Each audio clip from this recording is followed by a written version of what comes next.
So you're saying people...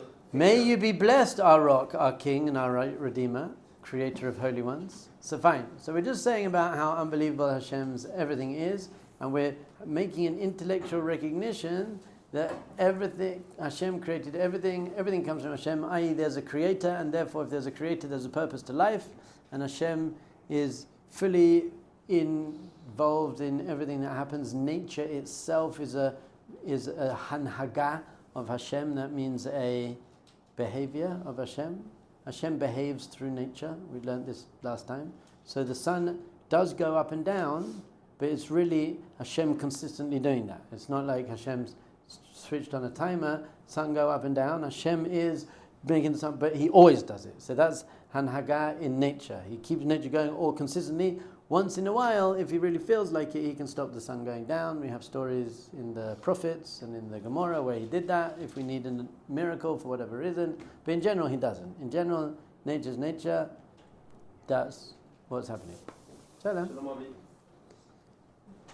So we said, for example, if someone smokes lots of cigarettes and then gets a terrible disease, they can't say, well, I guess I was just destined to get a terrible disease.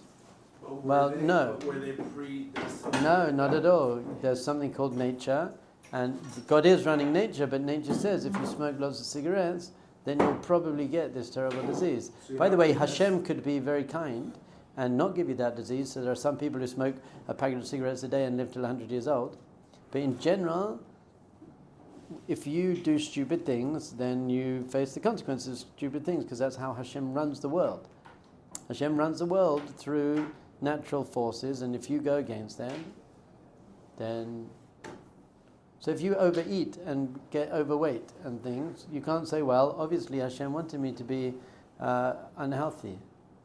No, He didn't. He wanted you to make good free will choices. So when we say, you've heard this idea that everything happens for the best. But that's everything that happens to you. Not everything that you do is for the best. You can do really stupid things and it's not for the best, it's really bad for you. And that's Hashem's will. Hashem wants the world to be run according to nature, and He wants you to live according to nature. Then He has higher ways to run the world, where if you now raise yourself above just being kind of animalistic, then Hashem's more involved and runs nature for you and starts changing the traffic lights so that you can get through on the green, and starts doing which you still wouldn't know. It still looks like nature, but it's really Hashem maneuvering and manipulating nature for you because you deserved it. And then there's Hashem working beyond nature, which very, very rarely happens now. Sorry, so it's your actions. So let me just your actions. And then the external, what happens to you. It's a mirror. So whatever happens to you, so that whatever happens to you is God, and your actions just alters how God moves things? Yes, it's called Hashem Tzilcha. Hashem Tzilcha, Hashem is your shadow. Who's in control of the shadow? Me. Good. The shadow is not in control. Hashem Tzilcha, Hashem is your shadow. So if you're kind to people, Hashem will be kind to you. If you're merciful, Hashem will be merciful to you. If you judge people favorably, Hashem will judge you favorably. It's called Midah Keneged Midah. Measure for measure. But that's not always true, right? People are good and then they suffer. Okay, so there's deeper systems going on and past lives, but in general, the system is you get what you deserve. That's it. It's also the same question, why bad things happen to people? A whole class that I'm very happy to give. One answer might be that they're not bad. It looks bad, but it's not bad. Lots of things in your life seem bad, but turn out not to be bad, actually. So anyway, whole separate class, happy to give it at some point.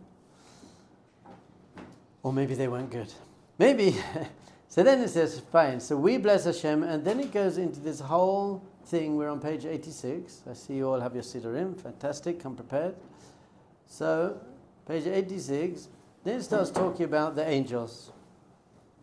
And it says the angels also spend all day praising Hashem. Now the angels praise Hashem even more than we praise Hashem, because the angels get a bit more how great Hashem is. Angels are spiritual beings, completely spiritual, no free will, nothing holding them back. They're cool, but they themselves are also, I can't grasp Hashem's essence. So this makes us zoom out And what we're trying to achieve here is something called yira, which is excited awe. Not fear. We did this class before. It's like, wow, this is great. So the angels are, and listen to this, beautiful. There's a commentaries on this. Then they all accept upon themselves the yoke. Oh, here we go. The yoke of heaven. Ol Malchut Shamayim. Have you heard this term? Ol Malchut Shamayim. This is going to be one of the most important terms in your life. In fact, the whole purpose of saying the Shema, which is one of the most important mitzvahs that you're going to be doing twice a day for the rest of your life, is the purpose of Shema is to be Mekabel Ol Malchut Shamayim, which means to receive upon yourself the yoke of heavenly kingship. Yoke of heavenly what? Kingship. The yoke of heavenly kingship. That God is the king. Now, if you are untrained, this doesn't sound good at all. I don't want to have a burden. It sounds like a burden. The burden of serving God. I accept on myself the terrible burden of serving God. You said that was Machal what? Ol Malchut Shamayim. Machal al. No, Makabel. Kabel means to receive. You said Machal? I didn't. Oh, okay. Sorry, say again. I said Makabel, Mekabel. to receive. Ol, Al. O-L. Malchut. Malchut. Ol means yoke. Malchut means kingship. And Shamayim means heaven. The yoke of heavenly kingship. Now what is this? This is literally what you are, when we say the Shema, we're basically saying, Hashem, you are the king, and I accept upon myself whatever you say, I'm going to do. Kingship? Kingship. You're the king, whatever you say, I'm going to do it. How does that sound? Wait, but he's our shadow. Your terrible burden. It's a terrible burden. Yeah, he'll treat you how you treat. But he's the king. So you can choose. Do you want to be the king or do you want him to be the king? That's exactly the point. He's your shadow. So if you choose to not be your king, then he'll be like, all right, I'm not hanging around you then. And then you're just left up to like Hanagasateva, the nature. So we've got to understand what Ol Malchut Shamayim means. What Ol Malchut Shamayim means is accepting that someone might know more than you. Accepting authority. So for example, my martial arts masters, and they were masters. They've been training since they were 3 years old. My taekwondo master was the former high school national champion of Korea in taekwondo. Deadly pair of legs. So I accepted the Ol Malchut Kwangjangnim. I accepted the yoke of, he's the man, I'm going to do whatever he tells me to do, basically. If he tells me to do something, and the difference between Kwangjangnim and God is, with God I'm 100% sure that everything he tells me to do is for my good. But let's say for now, my taekwondo master, I know him very well. He's a very refined, wonderful human being. He was a bit of an alcoholic, but a nice one. A nice alcoholic. But I was 100% sure that he was in it for me. He was my master. He was my Kwangjangnim. And he was in it for me. So if he said do it, I'm pretty much like, I'm going to do it. And sometimes, even if he said something to me like I didn't fully understand and it didn't make sense, oh my goodness. Karate Kid, the original Karate Kid. Everything comes back to Karate Kid. It's unbelievable. Wax on, wax off. Who knows about wax on, wax off?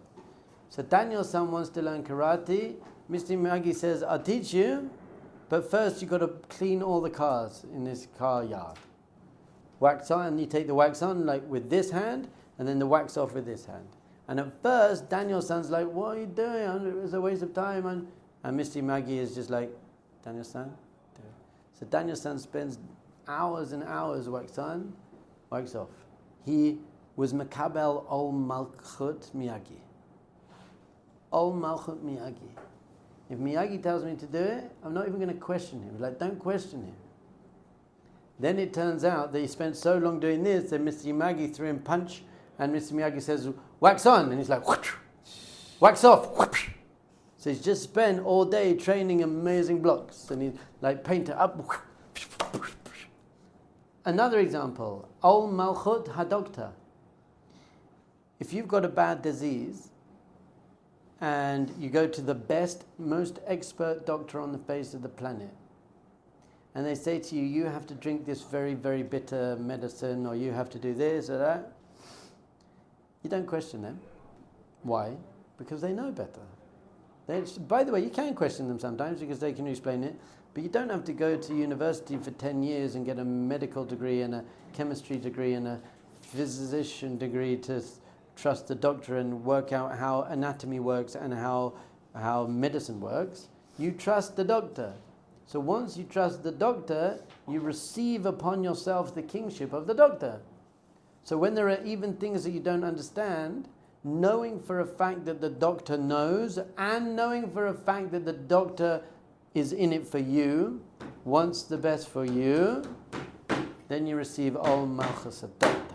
You're accepting the kingship of the doctor? Is that what you said? Except with God, you don't get a second opinion. Correct. It's only one God. But with God, you don't need a second opinion. But I feel that it's more than, I would say, practicing or doing it. It's also because what are you saying? The fact of accepting it beats your kavana. So someone's going to do it without questioning, but without, I would say, understanding why. 100%. Last week's Parsha, Na'aseh v'nishma, exactly. But the first thing we said was Na'aseh. You know what? I'll do it. V'nishma, but I do want to understand it as well. It's both, it's the balance. I want to understand. In fact, at the beginning of last week's Parsha, Mishpatim, it said, Rashi says, that God says to Moses, don't just teach them the mitzvahs so they know what they are, explain to them the depth and the meaning, tell them the chassidut, tell them the panimiyot of every mitzvah that you've got to tell them. But when Moshe came to give it to them, they said the opposite. They were like, no, we'll just do it. But yes, we want to learn about it. But it means that sometimes when I don't fully understand it, I'll still do it. Because Hashem, now, also the other thing about the Ol, if you think, I don't know if any of you have ever worked on a farm, but a yoke is a piece of wood. It's actually not very heavy. I used to, in India, I work, so we had these cows that would walk around and crush up the wheat for the kids, would turn into bread. It was pretty cool. So the yoke is actually not particularly heavy, but what it does, it enables the cow, the ox, to do its work, to make an impact, to do what it's meant to do. So the Ol of Shamayim is, okay, there are things I have to do, but they help me achieve stuff in the world. An ox without an Ol is pretty useless. Why? What does the yoke make it do? Plow the earth. Why? Does you lift up the yoke and it No, that's how you attach the plow to it, whatever it does. Whew, there's an Ol.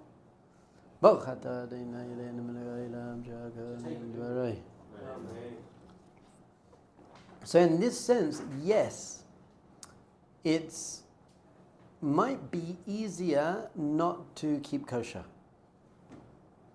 Actually, it's definitely easier not to keep kosher. You can eat whatever you like.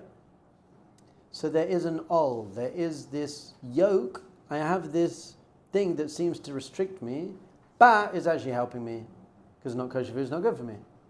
So yes, it might be difficult to get up early in the morning, put on tefillin. So that might be a yoke. That might be, but that is empowering my spirituality and my refining my character traits. Is doing so, like in martial arts, or like even taking medicine, or like everything in life. The Ol, the yoke that you take upon yourself, is what's making you strong and great. And so now you're only, bless you, Your only choice, and this is a free will choice, is are you going to enjoy it or complain about it? So when my martial arts masters made me do push-ups on my knuckles until they were bleeding, I could have complained about it and be like, I'm not going back, that's stupid. Or I could have really enjoyed it. And thank God, because I grew up watching martial arts movies, I loved it. I was like, this is great! I feel like I'm in Kill Bill. Like, this is it. I made it. I finally made it. So I'm loving that, running up the mountain at 4 o'clock in the morning with my lungs burning. I was like, this is geschmack. It's so good. Now Hashem's not asking you to run up a mountain and your lungs burning and do push-ups on your knuckles. In fact, nothing Hashem's actually asking of us is particularly difficult. Is it that difficult? Tell me one thing that's actually that difficult. Don't tear toilet paper. All right, so I'll buy already cut toilet paper. Don't eat anything you want to eat. Okay, that could be a bit difficult, but there's lots of good kosher food. Like, what's that? Yetzer hara is not difficult. Oh, but everyone's got to overcome their yetzer hara. But I'm talking about like mitzvahs. Shaking a lulav and etrog, eating matzah, make kiddush, put on tefillin, say the shema. It's not very hard. Imagine you were in an operation. You come out the operation, and the doctor says, I have good news, bad news. And you say, okay. And he goes, the good news is you're going to live. Your heart is working. And you go, oh, amazing. What's the bad news? And he says, well, you see that guy sitting next to you? You're like, yeah, hi. He goes, he's got to pump your heart the whole time, though. He's got a little thing, and he's pumping your heart. When he stops pumping your heart, you're going to die. But as long as he's pumping your heart, then it's all right. You know, you'll be hello. So you're like, oh, you're like, okay, that's pretty bad. You're like, it's fine. At least I'm alive. I can still do what I need to do. He could also, by the way, it could be a very, very long cord. So he could be a mile away, so that you could have privacy. You could play tennis. You could do what. But he's always got to pump your heart. So this guy's pumping your heart the whole time for you. And maybe they change over sometimes. And then that guy who's pumping your heart said, hey, by the way, could you pass me a tissue? And you'd be like, no, get it yourself. Why do I have to pass you a tissue? So that's Hashem saying, you know what, I'm going to keep you alive, I'm going to give you everything, but, you know, put on tefillin. And by the way, it's even for you. So in my analogy, that's a wrong analogy. He would be like, hey, would you get you a tissue? Because you need one. Unbelievable. So, Al Malchus Shemayim is mamish awesome.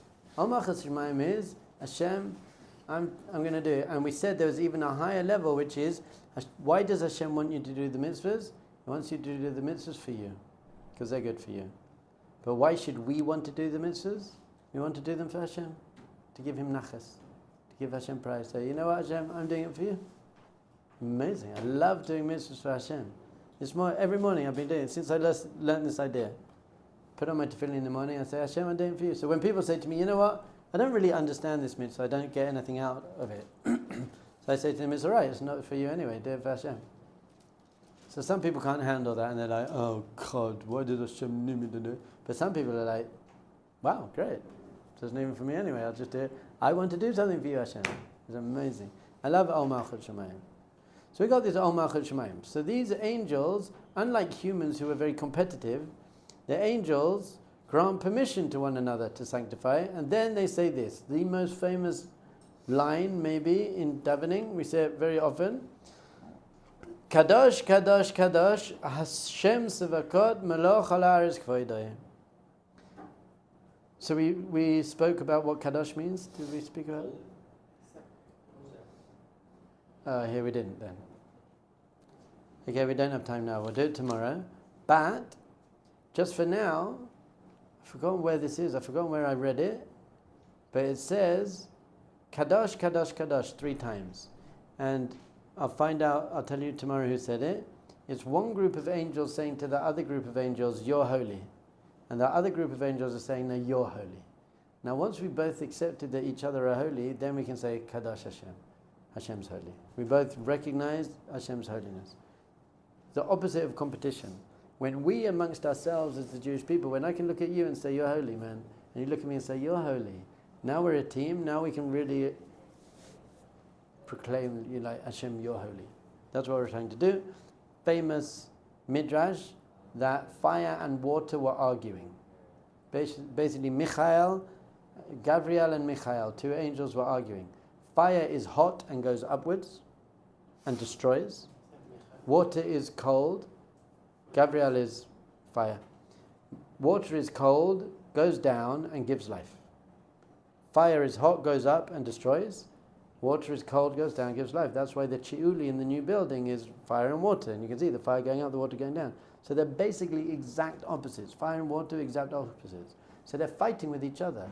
This is how you serve Hashem. This is what Hashem wants. Chesed, Gevurah, fire, water, Gabriel, whatever. They're fighting. But then suddenly they look up and they're like, hold on. Hashem needs both.